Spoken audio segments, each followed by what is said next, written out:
So super excited to meet you. We're here with Jarboe on the occasion of your upcoming shows in Poland, Yeah, in yes. Warsaw and Poznan, and most of all your new album, Sightings, with a little red-eyed bird Yes, on the cover, whom you yes. described as the most prolific singer in the world, which rings a bell, actually.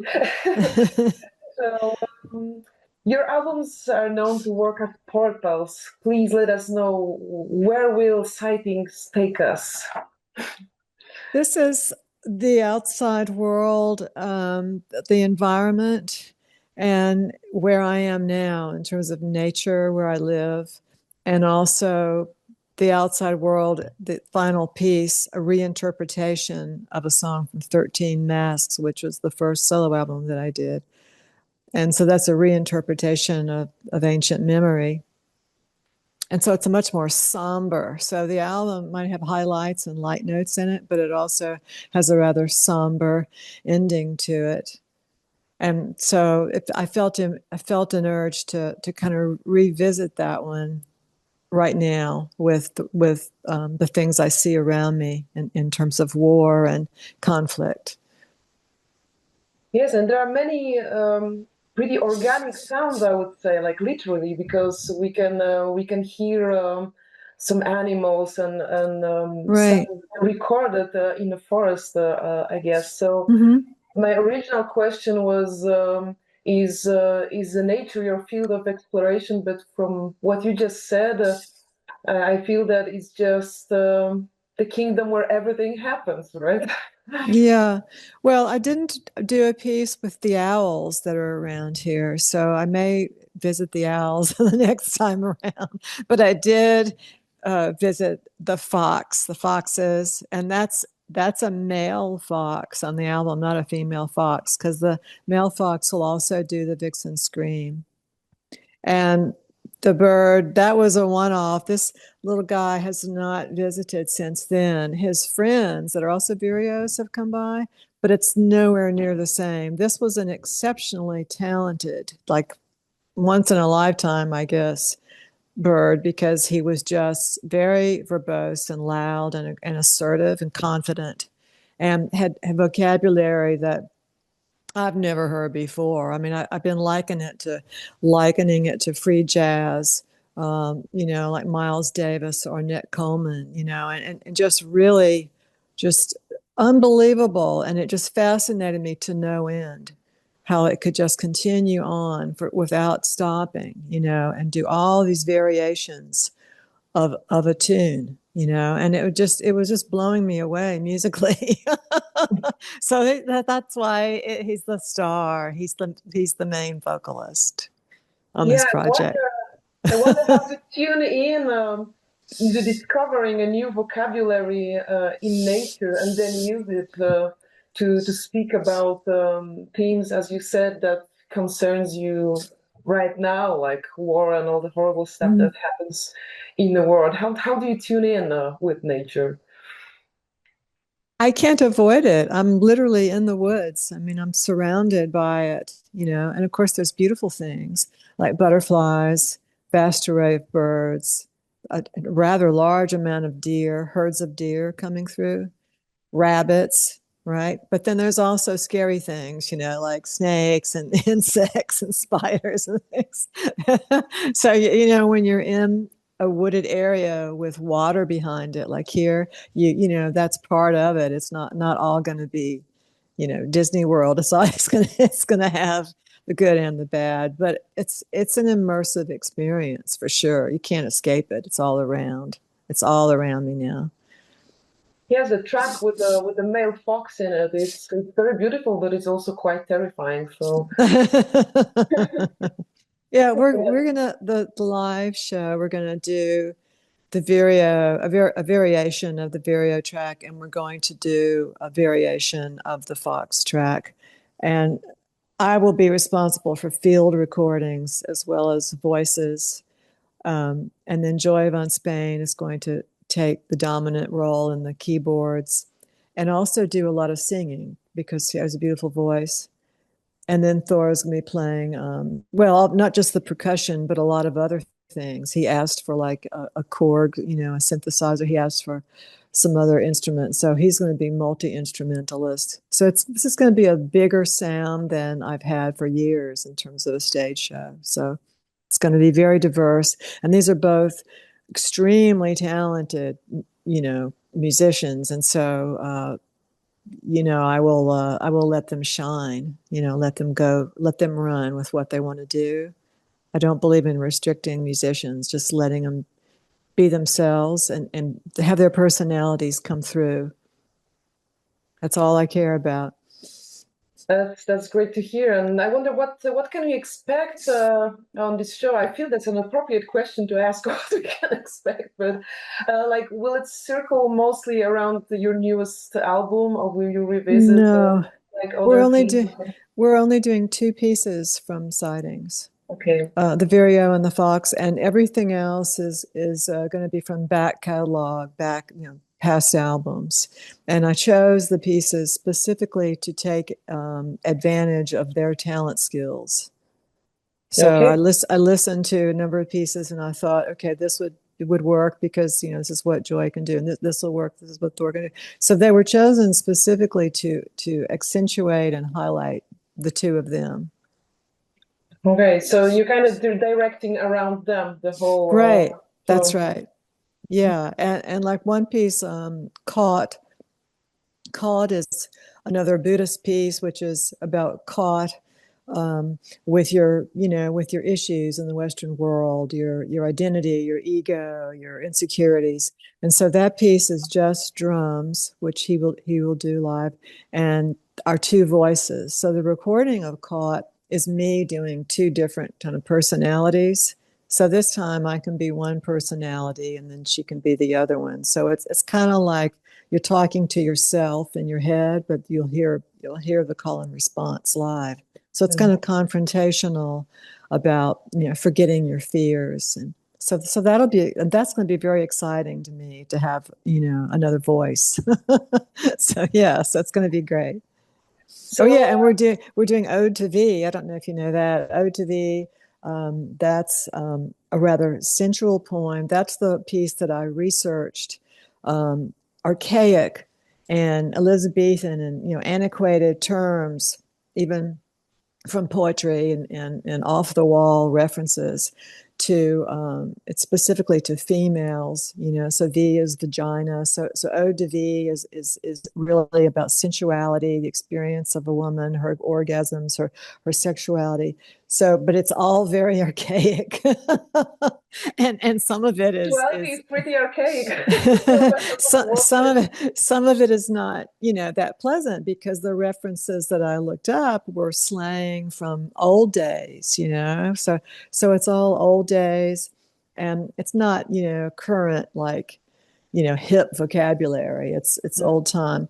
And so anyway, what I did when I recorded that was I did the lead performance of the words, but then I also did these kind of background vocals that are kind of sensual, kind of uplifting. So she can do that job, and that will free me up just to do the poem.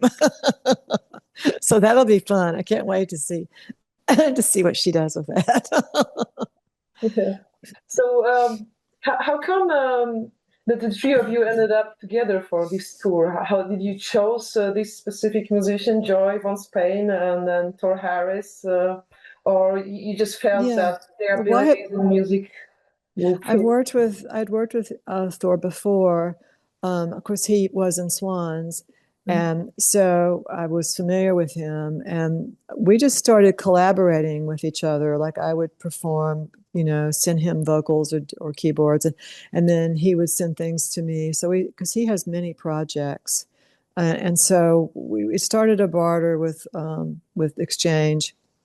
And then I was asked to do a festival in Austin, where he lives, Austin, Texas. And so I asked him to join, you know, the show and to perform. So we performed together there, and he did a wonderful job. And he's just a real gentleman, you know. He's very polite, and I like working on tour in a situation like that, where you're together all the time. People that don't drink, don't smoke, don't do drugs, and preferably they're married or in a committed relationship so that they don't, they don't just go missing with somebody. So these two fit that criteria. I'm very happy. They're both married and they're both stable.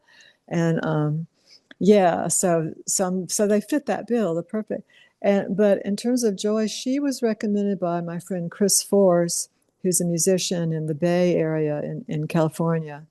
And the man that booked the tour, Federico Zanato, that booked the tour, he had said, "Why don't you find a musician in Europe?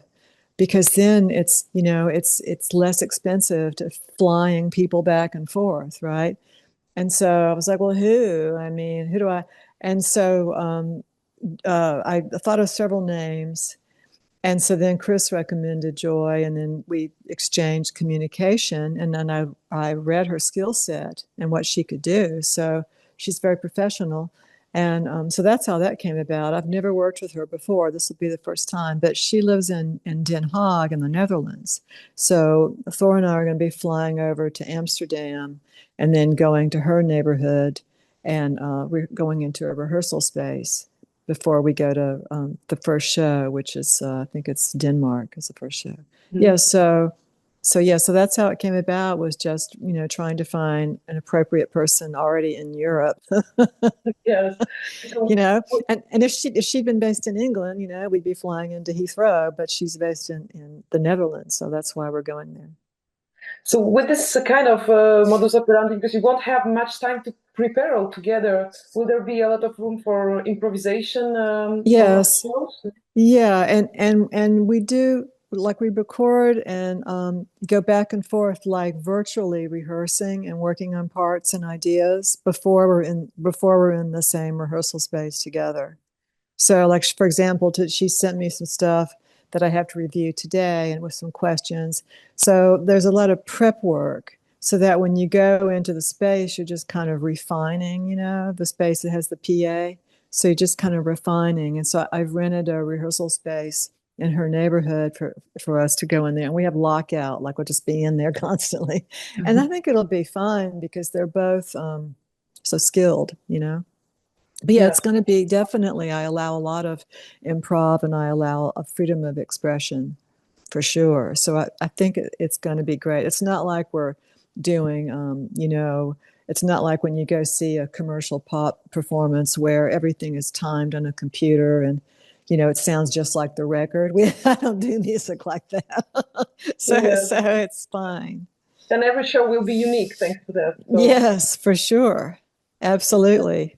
I wonder how you feel about this way of working, because that's the way I think you prepared your album with Neurosis, also via correspondence mostly. So sending tracks back and forth. And do you like it, or do you kind of miss the old way of closing the whole group in one room and just playing for hours? Well, with Neurosis, the words I gave them were literally from my diary, and they were true life journals about the death of my mother, the death of my father, and someone that I knew that I thought was being unpleasant to me in my life. And so they literally got, and then I also, like Within, which is apparently very popular with people, Within, the track Within, that and some other tracks that I've done in other albums, that Within specifically came from living in New York in this raw space where Michael and I, where Swans rehearsed and where we had a living space. And there was a very small kind of opening in the cement wall to the sidewalk. And there was an old rickety air conditioning unit that didn't work anymore. And so it was, unless you stuff that with towels and blankets in the winter, and you open that was all you heard of the outside world. And the outside world in those days, 93 Avenue B, was, pushers, drug addicts, prostitutes, homeless. It was a very intense place to live in those days. And so you never knew what was going to be walking by late at night where you could hear it. And so this man walked by, and people would be pushing their carts, with their possessions in it that were homeless. And this man walked by, and And I could hear him say, just muttering to himself, if God wants to take me, he can take me right now, And so that basically I wrote that down like, well, that's interesting, here's this man who's like to the world announcing, And so then I kind of interpreted that to the word take, so then it goes into this panting, which is almost like being taken in a physical way, wink, wink. So it's kind of like, that's what stimulated it, was hearing that man outside the window. And so anyway, so when they asked me, and when we had wanted to work together for a long time, and they were never off the road, they were just touring, like living on the road. And finally, there was enough time there to do something. And so they sent me like a rough mix of the songs. And so then I just took my diary into the studio and did the vocals track per track, and just kind of put my words, and the way that I sang them around what they had sent me as a rough. And then that was all sent off to them, and then it was mixed. And then they sent me the mixes where I could comment on what I thought about the mixes. But when they invited me to do the 6 shows with them, I flew to California, and we went into their rehearsal studio, which was in Oakland. And that was the first time being in the room together with them to rehearse for the shows. And whoa, was that intense. That was like something I'd never experienced before. It was very different than the Swans rehearsal. They were mathematical. They were like a classical performance. I mean, there was no room for any improvisation.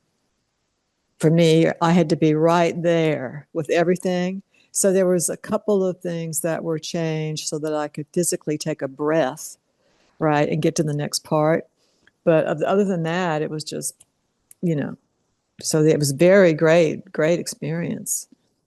Okay. So I assume that the Swans rehearsal was completely different with much more chaos in it from what you said. Just I would say stopping constantly during a song and changing it, like constantly being stopped, and the problem there was I can remember distinctly, like saying, like it'd be so loud. You gotta understand, we rehearsed at the volume of a jet aircraft taking off, and I always wore earplugs, and it was brutal. And they all smoked and drank, and I did none of that. So, and the room only had a tiny little thing a piece of wood would open, and that was the outside. So the smoke would get really bad, and the smell of all their sweat and everything. And there was one toilet, and that would get real nasty, with them. So anyway, it was an interesting experience. I guess I would say I learned to be very tolerant and patient, But so I can remember in particular saying, I have an allergy. I said, Al, what notes are you playing during that piece? Because it was so loud, I was trying to figure out, because I'm playing keyboard and I'm trying to come up with parts, to go. And Michael turned around and was like, don't ask him what he's playing. Don't you play, I'm like, okay. It's like you don't hear what the other people are doing. You're simply trying to clarify so you can come up with a part on the keyboard, but no, you're not allowed to ask that. So, and I think he left the room, and I remember Norman saying, yeah, I'm playing this, and he played, and so Norman helped me out. I was like, oh, okay, gotcha, because I don't want to go against, I don't want to say something that's atonal and it doesn't going to work. So thank you for clarifying that you're doing that. So then I can come up with something to complement that. It's like, that's what it was like, That sounds horrible. I'm glad that you feel like making music after that. Yeah, and then like even the very last tour, when I felt like I'd come into my own in terms of a performer, sharing doing center stage, singing. Even then, he would stop me and say, no, no, you know. So on the last tour with the song I Crawled, I started to run with it and be more extreme with how I interpreted those words. And I turned it into a really psychological piece, rather gut-wrenching piece.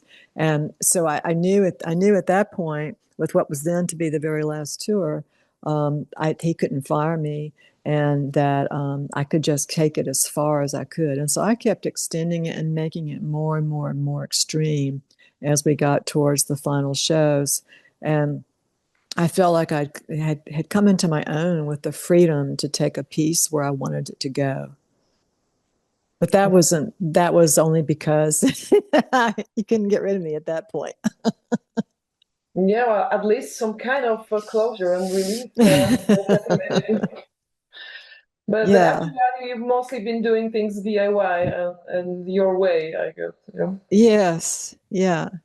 Yeah. It's good. It's a freedom. And then touring has been, of course, things have changed in that, and with them too. You know, things have changed. People have changed, and people have changed their lifestyles. So it's probably a lot better than it was in some ways. But I wore earplugs that entire time when it was unfashionable to do so. I've never understood the idea of subjecting yourself to loud volume and not protecting your hearing, especially when that's what you do for a living. And yeah, so I'm not going to mention their names, but one of the members, former members, is deaf and has to wear ear hearing aid, and the other person has severe tinnitus, whatever, and can hardly hear what you're saying. So I mean, that's that's the old story of people that do loud music, loud rock music, whatever. Like if you don't protect your ears, and I understand they want the audience is supposed to experience the physicality of the sound. I got that, but really they all need to walk in there with those headphones like people that shoot guns wear. Unless you're willing to lose your hearing to see your favorite group. Yeah, it's a thin line between torture and experience here. So, I guess that New York you described a few minutes ago hasn't really changed, but how about the New York scene in general, or the scene globally speaking? Because your career span over 40 years. How That's does right. the performative world changed over these years for you?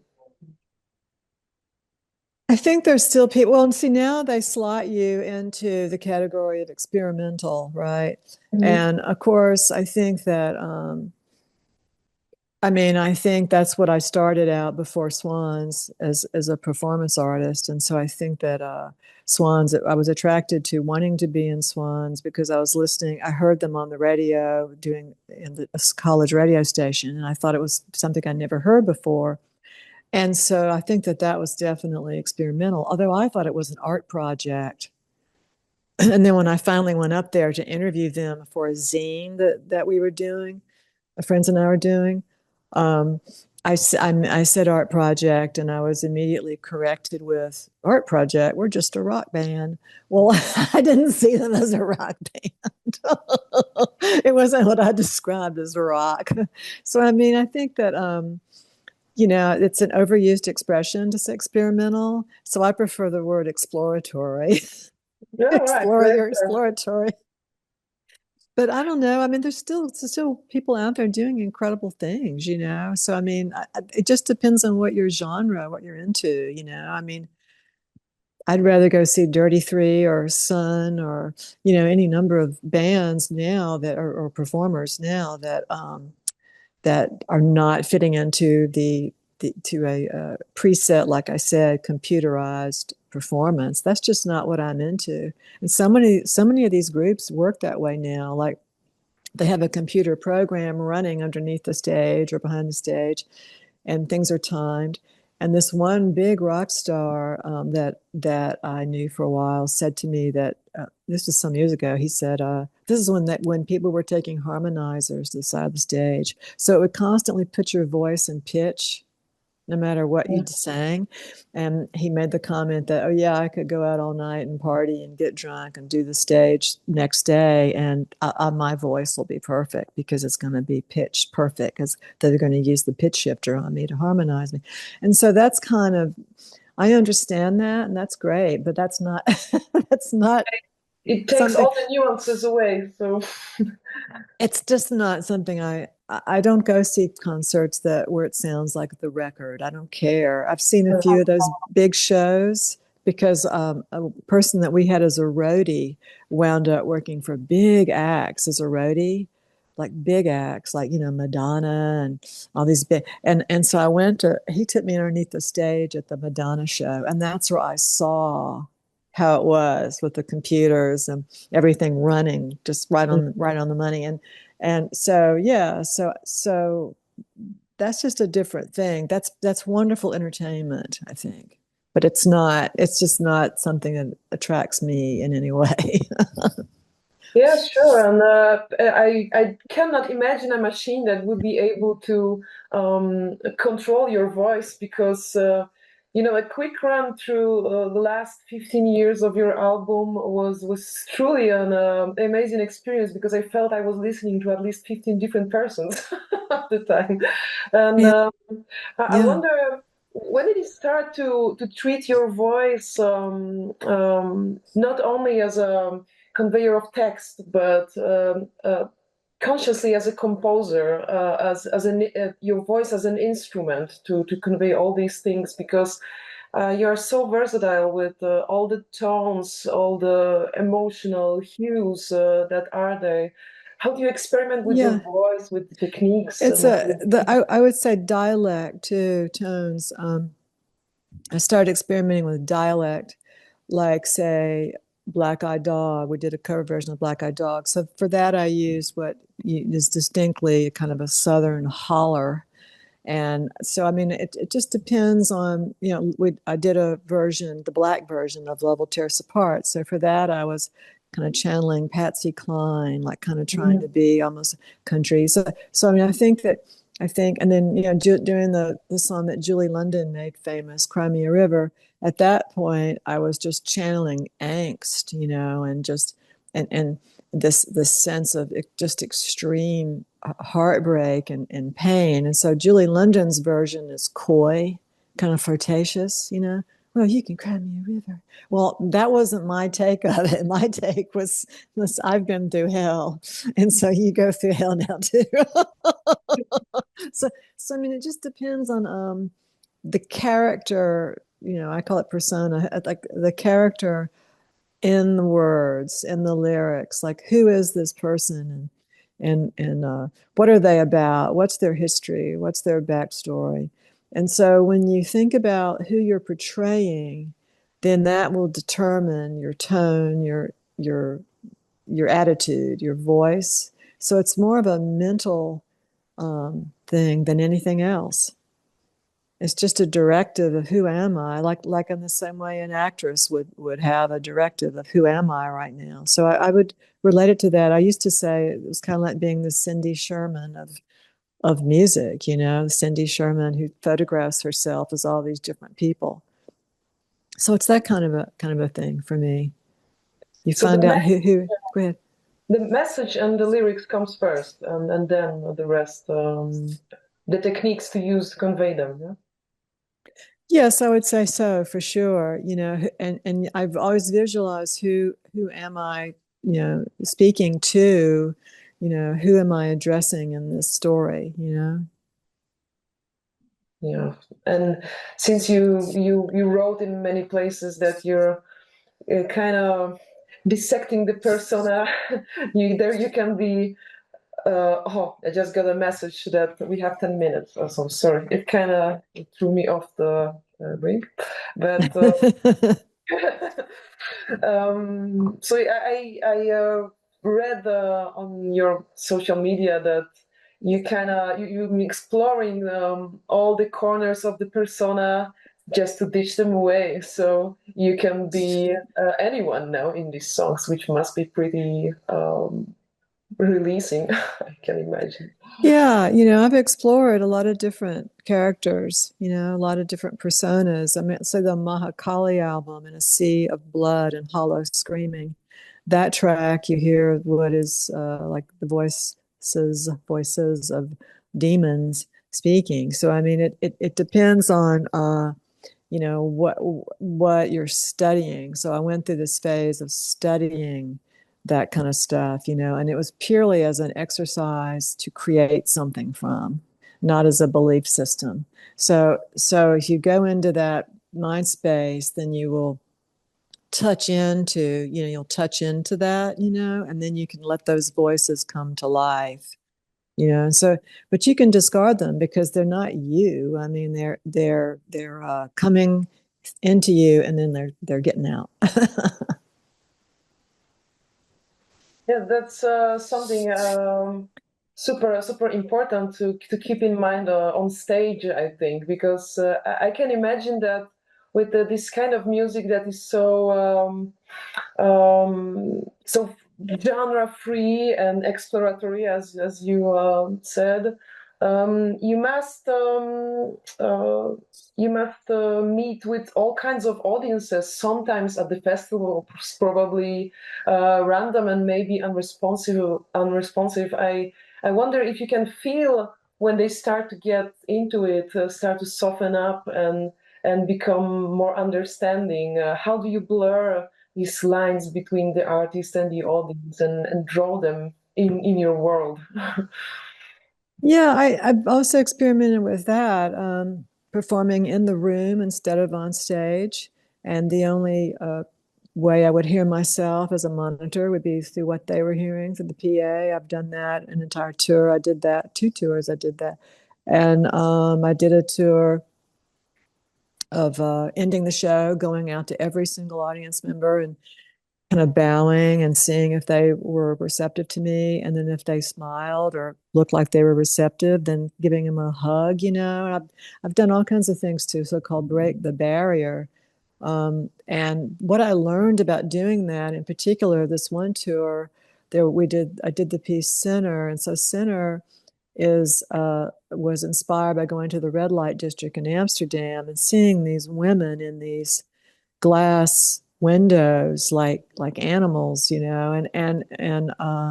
And so that story is about one of them becoming it's one of them is becoming strangled. And so that one, I would literally go out on the floor, take the mic cord, be on my back, you know, and with my knees buckled under, and then like literally choke myself with the mic cord. So what was interesting about that was the audience would protect me, like they would make a circle around me to protect me, to keep anybody from harming me.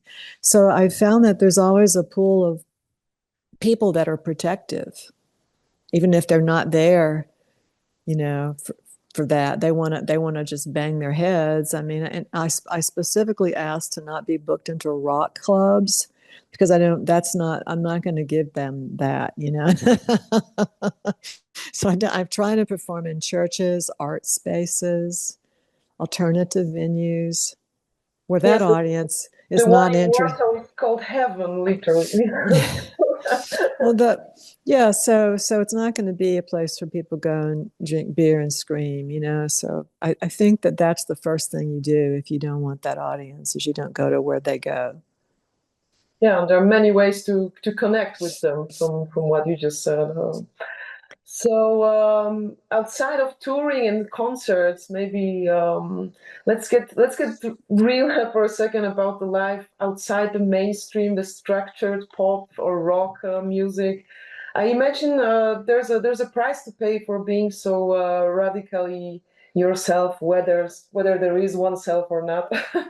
An artist devoted to one's work, free of the monstrosities of mass media.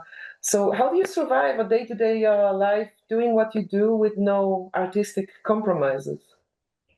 How do I survive? Well, I never stop creating. I mean, I'm always creating. If I'm not recording or writing, I'm painting.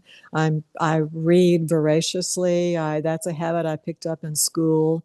And I used to get prizes when I was a little kid for how many books I read. So I mean, I'm still constantly putting my brain into the space of writers, because it's like my father said one time, that's like having a conversation with a very intelligent person. So you engage with the writer's world, and I try to go through a diverse array of writers, not just one style. So biographies, as well as old literature, as well as new experimental literature. Just keep exploring. So that engages your brain as well, and it keeps your brain active, and then on top of that, very physically active. Like someone asked me the other day why there was this gap. And I said, well, this record was supposed to come out last year. And the reason it did not is I had a sports injury and I broke my wrist. I broke my right wrist, my main dominant hand. And so that had to heal. I had to wear a kind of a cast on it. And I had to go through physical therapy. And then I had to have surgery. So it's finally healed. But that immobilized me for a while. I mean, I was still working, but I was having to pretty much use my left hand and learn how to use my left hand on the keyboard and stuff. So I mean, it's just a matter of staying constantly active and staying, you know, I don't know, just keep yourself engaged. And I'm extremely active. And then I do meditate, and I do try to calm down and meditate. So that's important. And I am still studying Tibetan Buddhism. I would still call myself a Roman Catholic who's also a Tibetan Buddhist. But in terms of money, I own my work. I mean, I own my music, and so for the sales and streaming and that kind of thing, I get all the money. I don't have anyone taking their handout. So I think it's important to own your publishing. I've had my own publishing from the very beginning, and I think it's important to to make sure if you go with a company that you have something. Like I have always have the streaming services, and people complain about that. I have not seen any problem with that. I mean, I get paid regularly from streaming. So I think that it just depends on what you want, in terms of that. But it's important for an artist to own their publishing and own their music for sure, and just keep working. Keep getting it. I think many people forget that at the end of the day, it's just hard work. And if you work constantly like you do, then it's a completely different story. Well, see, I think I've been slack. Like I think people say, oh, you've done this many. Well, this situation with my wrist, I mean, that was unexpected. So I probably would have had, 3 more albums done by now. So I have about 35 things started now. So I will see where that goes. Yes, but in case you have another injury, people can still listen to it, even in video games or look at your paintings. So really, truly multi-dimensional artist. Do you have any message for the fans that will join the upcoming tour?